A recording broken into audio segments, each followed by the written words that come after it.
one of the holy grails when we first started was to find Al Jolson's Plantation Act, a one-reel short that he filmed in the early fall of 1926, a year before the Jazz Singer. And at the time we formed the Vitaphone Project, no picture was known and no sound was known. So it was pretty bleak outlook.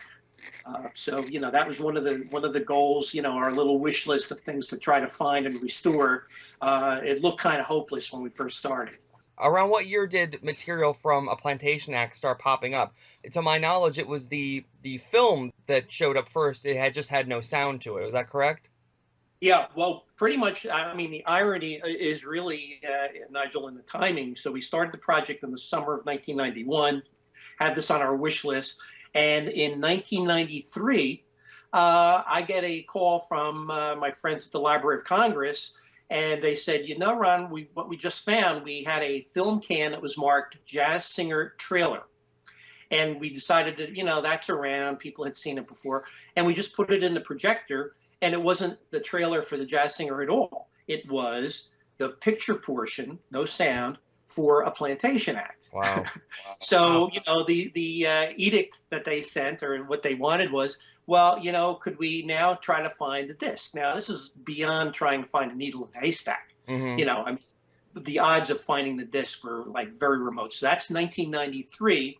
And late that year or early the next, but it was within 6 or 8 months after I got that call from Library of Congress, we tracked down, believe it or not, in a barn in Towson, Maryland, 5 discs that an old collector who used to work at Bell Laboratories had stored in his barn. And John Newton of the project went down there, made an arrangement with his widow. His widow knew about the discs, knew nothing much about them, so he negotiated and got the discs. And all of the discs, including the Plantation Act disc, were broken. And worse than that, because you can usually do something with that, they had been glued together with epoxy, which is like, such that if you imagine a record, the grooves didn't line up. So imagine this pie that is split into 5 V-shaped portions, glued back together with epoxy, and the grooves don't line up. So basically, at that point, it was unplayable.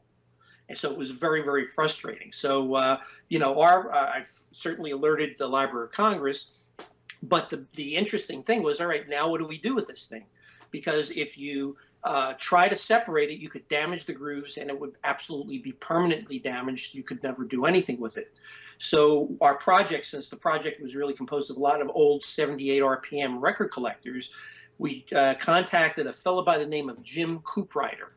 And Jim is legendary in the record collecting community in that, he can take a record that's in 50 pieces, slight exaggeration, but not much, and actually put it together again as such that you can play it. So we got him the disc, and he mulled over for a couple of months, what am I going to do with this? How am I going to do this? Because you don't want to damage the top of the record where the grooves are. So what he finally hit upon, through trial and error, was he put the disc, 16-inch shellac disc with the epoxy holding it all together, between 2 heavy plates of glass and put it in the sun. And he let it sit there for an hour, and he would check to see if it was loosening up, softening up a little bit. If it wasn't, he'd put it out for a little longer. And eventually, through trial and error, he was able to soften the epoxy between each of these seams, slowly move the pieces back and forth, up and down, and separate them miraculously with no damage. So he was able to clean that up, and then eventually put the disc back together so that the grooves lined up, and use non-permanent glue. And then we got the disc back in New Jersey, and one of our co-founders, a fellow by the name of Sherwin Dunner, worked at the time for a company called Shanachie, which does Yazoo records, and they do a lot of reissues of 78s. So they had state-of-the-art equipment, and through trial and error, I was sitting there when we did it, and they had to tilt the turntable. They put a couple of quarters on the needle head so it would crack. While you heard clicks, what you did hear, and we knew we were the first ones hearing the sound in 80 years because the film and sound had been missing since 1933. We knew we were the first ones hearing Jolson talking to us, singing to us from 1926. Wait a minute, you ain't heard nothing yet. You ain't heard a thing. So we were able to get one complete pass, digitized it, and then we got it out to UCLA and Robert Gitt at the UCLA Film and Television Archive, where they did some cleaning up. But imagine every time this record turned, you had 5 clicks. So they were able to declick it. And if you listen real close to the DVD version that's out there, you can kind of hear very faintly a couple of the clicks that snuck through. But generally, it was a miraculous, not only a miraculous find, but a miraculous restoration. An hour, I'm just a kid again, doing what I did again, singing a song when the red, red robin starts bobbing along.